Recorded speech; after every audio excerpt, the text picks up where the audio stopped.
दोस्तों अक्सर किसानों की एक शिकायत होती कि यार हम अपने खेतों के अंदर फसलें तो लगा लेते हैं लेकिन उनके जो मंडी भाव वो हमें बढ़िया नहीं मिल पाते। विशेषकर सब्जी वर्ग की फसलों के अंदर रेट है वो सबसे ज्यादा मैटर करते हैं।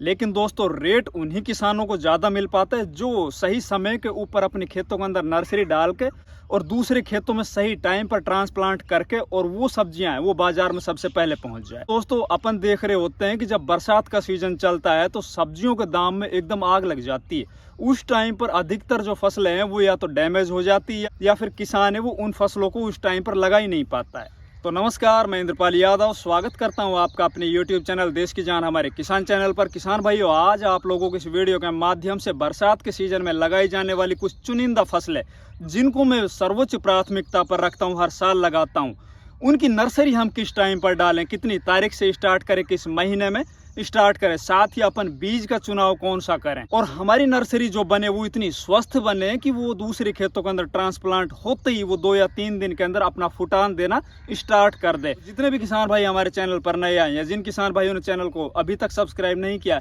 वो कृपया चैनल सब्सक्राइब कर लीजिए, वीडियो को लाइक और ज्यादा से ज्यादा शेयर कीजिए। किसान भाइयों, आज मैं आप लोगों को किन किन फसलों की नर्सरी डालें ये बताने वाला हूँ। अगला जो वीडियो आएगा दोस्तों वो मैं 4-5 सब्जी वर्ग की फसलों के अपने खेतों में जब नर्सरी डालूंगा उसके अंदर अपन प्रैक्टिकल तरीके से आपको समझा पाएंगे कि किस तरह से कितनी लंबाई चौड़ाई क्यारी को रखनी है, क्यारी किस तरह से बनानी है, बीज को किस तरह से बोना है, बीज को किस तरह से अपन को उपचारित करना है, ये सभी जानकारी आप लोगों को मिल जाएगी। तो अब बात करते हैं दोस्तों, नर्सरी डालने से पहले हमें कुछ विशेष सावधानियां बरतनी होगी। तो दोस्तों सबसे पहले जो सावधानी अपन को बरतनी वो ये कि आप जिस खेत के अंदर नर्सरी डालने जा रहे हो उस खेत का चुनाव करते वक्त आपको ये देखना है कि उस खेत के अंदर जल भराव की समस्या तो नहीं है, उसके अंदर ऐसा तो नहीं है कि एक बार पानी भरने के बाद बहुत लंबे टाइम तक भरा रहे, या फिर वो खेत ऐसा तो नहीं है जो बारिश होने के बाद उस खेत का पानी है वो दोनों तरफ या चारों तरफ निकल ही ना पा रहा हो। तो आप सबसे पहले ये सावधानी रखें, खेत का चुनाव करते वक्त आप उस खेत को प्राथमिकता दें जिस खेत के अंदर वाटर होल्डिंग कैपेसिटी एक तो सबसे ज्यादा हो, साथ ही पानी के जो निकास है वो अच्छे से हो जाए। दूसरी दोस्तों सावधानी अपन को ये करनी कि हमारी जो नर्सरी जिस खेत के अंदर डल रही है उसकी मिट्टी उपजाऊ होनी चाहिए। तीसरा दोस्तों आपको जो सावधानी रखनी है, आप अपने खेतों के अंदर नर्सरी डालने से पहले देसी सड़ा गला गोबर का खाद जरूर डाल दीजिए। इसको डालने के बाद आप देखोगे जैसे ही आपकी नर्सरी के जो बीज अंकुरित होंगे तो जो पौधा निकलेगा जमीन से वो बहुत ही स्वस्थ निकलेगा और बहुत तेज प्रोग्रेस करेगा। साथ ही उसका जो स्टैम्प होगा, जो तना होगा, वो बहुत मोटा होगा, बहुत मजबूत होगा। वो आगे जाके जब आप दूसरे खेतों के अंदर उस नर्सरी को लेके जाओगे, उन पौधों को लेके जाओगे तो वो पौधा है वो लगते ही 2 या 3 दिन के अंदर उसकी जड़ें हैं वो बहुत जल्दी से नीचे जमीन के अंदर ग्रो कर जाएगी और पौधा आपको फुटान देना स्टार्ट कर जाएगा। इसके अलावा दोस्तों अपन को आगे जो सावधानी रखनी है उसके अंदर ये कि अपन जब बीज का चुनाव कर रहे हैं तो हमें बढ़िया बीज ही सेलेक्ट करने हैं। किसान अक्सर क्या करता है कि वो दुकान पे जाता है, वो बोलता है कि भैया मेरे को फला सब्जी के बीज दे दो, दुकानदार भाई उसको कोई भी पैकेट पकड़ा देता है। फिर बाद में किसान करता है कि यार मेरे एक तो बीज की जर्मिनेशन वो कम हुई, साथ ही उसकी जर्मिनेशन भी बढ़िया हो जाए तो वो देखता है कि यार उत्पादन है वो दूसरे किसानों की अपेक्षा हमारे खेत के अंदर कम निकल रहा है और बीमारियां भी ज़्यादा आ रही। तो दोस्तों आप सबसे पहले ये सावधानी रखो, आप बढ़िया कंपनी का बढ़िया सीड ही सेलेक्ट करो अपने खेतों के अंदर नर्सरी बनाते वक्त। अब बात करते हैं दोस्तों हमें इस वक्त किन किन फसलों की नर्सरी अपने खेतों के अंदर डालनी चाहिए। तो दोस्तों मैं अगर स्वयं की बात बताऊं तो इस वक्त मैं सबसे पहले सबसे ऊपर सर्वोच्च प्राथमिकता में फूल गोभी की नर्सरी को रखता हूं।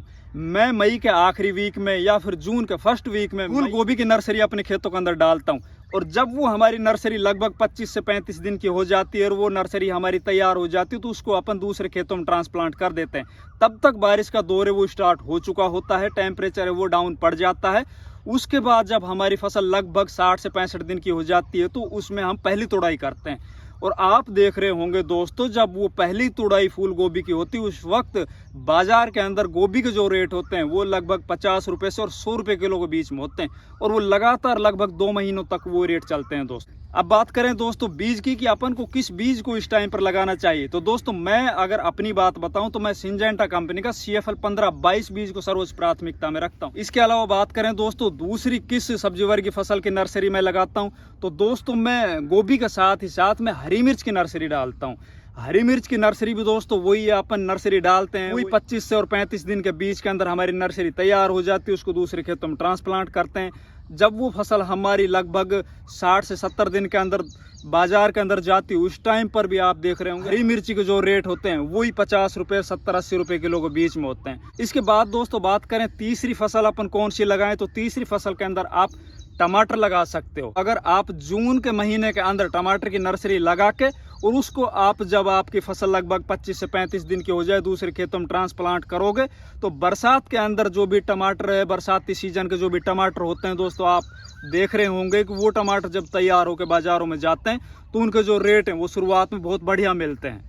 तो दोस्तों आप टमाटर की नर्सरी डाल सकते हो। टमाटर की अगर मैं बात बताऊं कि टमाटर की कौन सा सीड मैं सबसे ज़्यादा यूज़ करता हूं बरसात के सीजन में, तो मैं सेमिनिस का अभिलाष जो वैरायटी आती उसको मैं हर साल लगाता हूं। इसका जो प्रोडक्शन होता है ना वो पर प्लांट के हिसाब से सबसे ज़्यादा होता है। इसके अलावा अगर अपन अगली बात करें तो दोस्तों आप इस टाइम पर आप मई के आखिरी वीक में या पूरा जून आप बैंगन की नर्सरी डाल लीजिए। जी हाँ दोस्तों, बैंगन की नर्सरी जो किसान डालते हैं उनको पता होता है कि बैंगन की फसल है उससे बहुत मोटा मुनाफा कमाया जा सकता है, क्योंकि बैंगन की फसल एक बार लगाने के बाद वो लगभग 6 महीने से और 8 या 10 महीने तक कंटिन्यू वो हार्वेस्टिंग देती रहती है। और इस टाइम पर जो बैंगन की फसल लगाई जाती है दोस्तों, वो पूरे साल के अंदर सबसे ज़्यादा जो रेट मिलते हैं वो इसी टाइम में बरसात के सीजन में बैंगन को मिलते हैं। लेकिन दोस्तों इसके अंदर कुछ एक्स्ट्रा एफर्ट किसान को लगाने पड़ते हैं। जो किसान बैंगन के अंदर हर 5वें दिन या हर सप्ताह में एक स्प्रे इंसेक्टिसाइड की कर सकता है, वो बैंगन की फसल जरूर लगाए, क्योंकि बैंगन की फसल में बरसात के सीजन में सबसे ज़्यादा जो प्रॉब्लम आती है वो सुंडी की आती है, तना छेदक की आती है। अगर तना छेदक आपकी सुंडी पौधे के अंदर चली गई, इस टाइप में तने में घुस गई, तो उसके बाद आप जितनी चाहे कितनी महंगे महंगे टेक्निकल आप यूज़ कर लो, तो वो जो सुंडी है वो बहुत मुश्किल से मरती है। इसी वजह से जो बैंगन होते हैं दोस्तों वो इस टाइम पर सबसे ज़्यादा महंगे बिकते हैं। तो आप बैंगन की नर्सरी भी डाल सकते हो। इसके अलावा दोस्तों अगर अगली बात करें अपन को कौन सी फसल लगानी चाहिए, तो आप शिमला मिर्च की नर्सरी भी जून के पूरे महीने में कभी भी डाल सकते हो। शिमला मिर्च की जब आप फसल लगाओगे और जब वो मंडियों के अंदर जाएगी तो उसके भी बहुत शानदार रेट मिलेंगे।